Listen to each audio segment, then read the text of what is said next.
Bonjour à tous, ici donc Jérémy Gauthier. Je viens vous présenter un ouvrage excellentissime. C'est Les questions économiques de Gustave de Molinari. C'est un auteur belge qui est né il y a à peu près 200 ans. Il a quasiment presque vécu, enfin si je ne me trompe pas, il a presque vécu carrément 100 ans. Et donc écrit un ouvrage Questions économiques où il a expliqué à 200% l'intégralité du libre-échange et des principes du libéralisme. Donc évidemment, pour présenter cet ouvrage, pour présenter un des ouvrages les plus purs sur le libéralisme que j'ai pu lire, il fallait que je m'en mette dans un environnement libéral. Impossible de parler de ce genre de libéralisme dans un amphithéâtre, à l'école ou dans son bureau. Il fallait que je me mette dans un des endroits les plus libéraux qui existent, la forêt. Et l'environnement peut être le plus libéral qui soit. Ici, tout est mis à concurrence.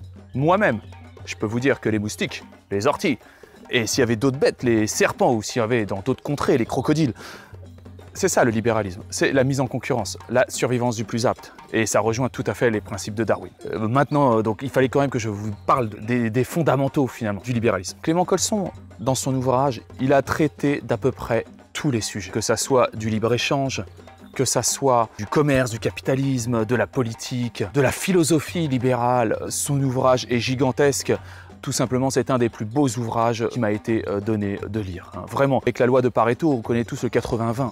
Mais là, on est carrément à 99-1. Il y a 99% de choses utiles dans cet ouvrage. J'ai fait un petit récapitulatif sur un papier des différentes sections que compose ce livre pour que je puisse mieux vous le présenter. Alors, avant même de vous présenter ces sections, vraiment, Gustave de Molinari, il y a 150 ans, comme Clément Colson ou d'autres, il avait expliqué tout ce que le socialisme et le communisme allait engendrer. Je dis tout de suite, il a dit quelque chose de fondamental dans ce livre. Si le libéralisme n'accroche pas dans les populations, c'est tout simplement parce que ça vous met face à vos responsabilités individuelles.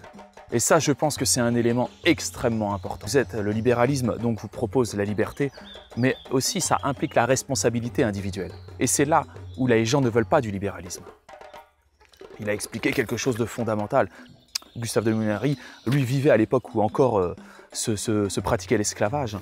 Et il a bien expliqué que le socialisme naissant était la nouvelle forme d'esclavage. C'est-à-dire qu'avant, où vous aviez des esclaves qui avaient un maître, ces socialistes et ces communistes veulent remplacer le maître d'esclaves par le maître d'État, où finalement les citoyens n'auraient plus jouissance de leur liberté et de leur profit. Tout serait régulé par l'État. Et finalement, c'est vraiment quelque chose de fondamental qu'il explique. Le socialisme et le communisme ne sont ni plus ni moins qu'une évolution de l'esclavage.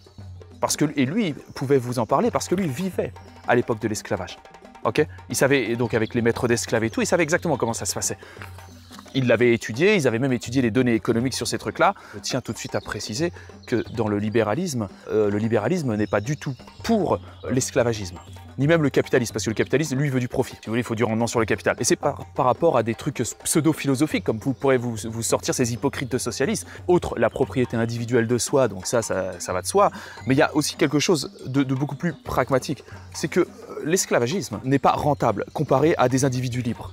Et c'est pour ça vraiment que les théories économiques ont été contre l'esclavagisme. Qu'on soit bien d'accord, il n'y a pas, si vous voulez, il n'y a pas d'enfant de cœur dans tout ça. C'est que des individus libres qui s'assumaient eux-mêmes étaient bien plus productifs et qui pouvaient réfléchir, et produire de nouvelles choses, créer. Vous voyez, donc, parce que le libéralisme, donc la liberté, implique la création, implique l'évolution. Contrairement à des gens qui seraient tous prostrés, qui n'auraient que pour salaire ce qu'ils ont travaillé et n'auraient rien d'autre à penser que ce que leur maître leur dit. Le libéralisme était fondamentalement contre ça parce que justement, ça ralentissait les sociétés. Et c'est là où vraiment il y a eu un clash avec les socialistes et les communistes. À l'époque, tout le monde avait bien compris que ces gens-là voulaient juste remplacer le maître par l'État. Et c'est exactement ce qui s'est passé. Quand ils vous prônent qu'il faut tout partager, ce n'est ni plus ni moins que de l'esclavage, parce que des gens qui en avaient le mérite, que quelqu'un de méritant, qui aurait vraiment produit beaucoup de choses et qui aurait mérité de grandes rétributions, va devoir être ponctionné. Et Gustave de Molinari explique que finalement, pour faire la promotion du libéralisme, il faudrait juste laisser faire les socialistes. Par exemple, des mecs comme Mélenchon, là, comme Hollande, comme tous ces gens-là, ou comme tous ces rouges-là. Et bien en fait, si on voudrait que le libéralisme gagne, il faudrait les laisser faire.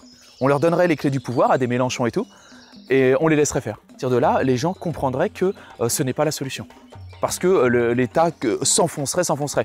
Maintenant, moi je suis contre cette idée parce que on voit bien que dans des pays par exemple qui ont été victimes du communisme, par exemple comme des gens là, les Cuba ou quoi que ce soit, ces gens-là sont toujours socialistes. C'est-à-dire qu'en fait, ils voient que leur pays se fait défoncer par le socialisme, mais ils en veulent encore plus. Et on voit bien en France, on est dirigé par des socialistes et des communistes, hein, comme ce brillant monsieur Colson avait très bien expliqué, il y a plus de 150 ans, il expliquait déjà que le libéralisme était en train de disparaître, qu'il n'y en avait pratiquement plus, que ces pseudo-libéraux ou quoi que ce soit, c'était plus du tout des libéraux. Et il les voyait, il disait déjà, nous les libéraux, on se compte, il y a 150 ans, hein, il disait, nous les libéraux, on se compte sur les doigts d'une main. Bah là, vous voyez, maintenant 150 ans plus tard, il n'y en a plus aucun. Si, il y a un monsieur là, avec son petit nœud papillon là, je me rappelle plus, Black Lion là, lui c'est un vrai libéral. C'est le seul vrai libéral que j'ai entendu sur les plateaux mainstream ces 20 dernières années. Monsieur Fergal. Je ne me rappelle plus de son prénom. Cet ouvrage vous exposait tous les problèmes qui allaient se produire. Je vais vous présenter à peu près les parties du livre. Alors, sur la première partie, il va définir finalement principes économiques qui vont, où le libéralisme va influer dessus. Il va déjà définir un peu l'économie politique. Alors, il y a le besoin, l'utilité et la valeur. Après, il y a la production directe et la production indirecte, l'échange. L'opération régulatrice des lois naturelles de la concurrence et de la valeur. Vous voyez, je suis ici pour justement vous montrer ce principe, les principes naturels, c'est-à-dire que ce qu'on veut appliquer, ce que le libéralisme veut appliquer au monde économique, c'est ça. C'est ce qu'il y a autour de moi. Les agents de mobilisation des produits, les agents de mobilisation du capital, la conclusion. Donc là, voilà, c'est tous les grands principes de base de l'économie politique où il va essayer d'expliquer en vain, parce que personne ne l'a compris, tous les principes qui régissent l'économie politique et finalement quels sont le principe de la richesse des nations, tout simplement. Ensuite, production et le commerce du travail. Chapitre 1. Il y a la séparation de l'industrie et du commerce. Ensuite, comment se fixent les prix. Donc là, il va vous sortir exactement. Et encore, de manière libérale, comment, de manière naturelle, les prix se fixent et pourquoi il est bien plus préférable que les prix se fixent de manière naturelle que plutôt que ça soit des États ou des consortiums qui fixent les prix. Donc les bienfaits finalement du libre marché et de la libre fixation des prix. La limitation des marchés de travail. Cause de ce retard. Voilà. Donc là, il va expliquer le problème finalement du monopole des ouvriers, des problèmes qui sont liés au syndicalisme. Il va vraiment détailler sur pourquoi, comment les syndicats se sont installés, pourquoi, quels sont les effets néfastes. Le problème en fait, quand il y a eu l'instauration du libéralisme, ça s'est pas fait à 100%. C'est-à-dire que les ouvriers, on leur a dit allez-y, débrouillez-vous. Le problème c'est qu'au niveau des salaires, ça ne suivait pas. Il y avait, si vous voulez, d'un côté, on leur donnait pas les moyens de se débrouiller en fait. Parce que la transition finalement du despotisme vers le libéralisme, c'est mal faite. Et c'est à partir de là qu'est né le socialisme. On a laissé les ouvriers se débrouiller tout seuls, cotiser dans leurs trucs et tout, mais personne ne leur avait donné les moyens. Alors, que cet état de guerre prendra fin. Alors là, il explique finalement le problème des guerres.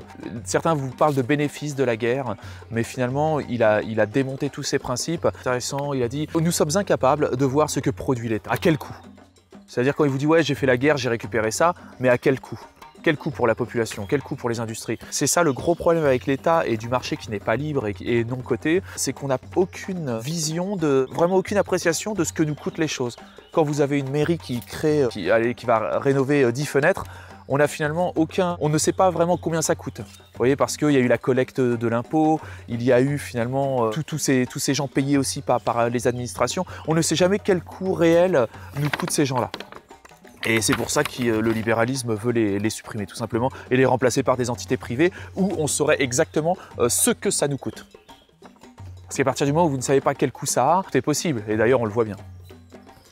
Après, le chapitre 2, pourquoi les organes de transmission font défaut aux producteurs et aux consommateurs de travail. Que l'ouvrier, en devenant propriétaire de son travail, a été rendu responsable de son existence. Là, c'est là où on va reparler de l'esclavage. Que l'ouvrier, en devenant propriétaire de son travail, a été rendu responsable de son existence. C'est vrai qu'on est passé... L'esclavage, finalement, a été quelque chose de très important dans le libéralisme parce qu'il y a eu une transition, c'est-à-dire la transition d'où les gens n'étaient pas maîtres de leur travail, que ça soit par l'Église, que ça soit dans l'esclavage, que ça soit maintenant avec l'État, le libéralisme a toujours voulu rendre les gens maîtres de leur travail. Attention, cela n'implique pas ces principes communistes qui voudraient la suppression du rendement des capitaux et tout. Ça n'a strictement rien à voir. Mais où l'ouvrier serait libre de choisir son emploi, serait libre de définir son prix, mais sans aucune interaction avec l'État ou quelconque groupe de syndicats. Vraiment un marché libre de l'emploi. Les remèdes socialistes, ben, c'est toutes les conneries qu'ont pu raconter les socialistes. Alors je vais vous lire le truc, mais qu'à l'asservissement primitif du travail au capital, ils ont voulu faire succéder celui du capital et du travail. Comment les syndicats peuvent rendre le travail commerçable? Que les forces productives de l'homme constituent un capital. Il était très bien, j'ai beaucoup aimé ce passage où il expliquait que finalement le premier des capitales, c'était l'homme, c'était le travail. Et ça, il l'explique très bien. Que la multitude émancipée de la servitude n'a qu'imparfaitement résolu le problème du gouvernement de soi-même. Donc là, il explique le problème des aides sur le bon fonctionnement de la responsabilité individuelle. L'utilité de la charité. Les lois ouvrières. Alors ensuite, il vous fait un résumé que l'esclave et l'homme libre, malgré la différence de leurs conditions, sont soumis aux mêmes lois économiques.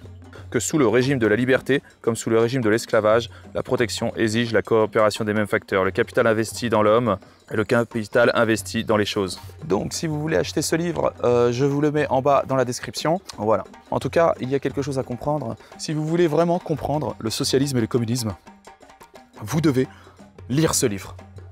Il vous l'expliquera mieux que personne. Et vous comprendrez dans cet ouvrage qu'il n'y a plus aucun libéraux en France. Mais alors vraiment, plus aucun. C'est fini. J'espère que cette vidéo vous a plu, j'espère que vous allez vous abonner. N'hésitez pas à liker et je vous referai d'autres vidéos, livres économiques ou d'autres. Bonne journée à vous!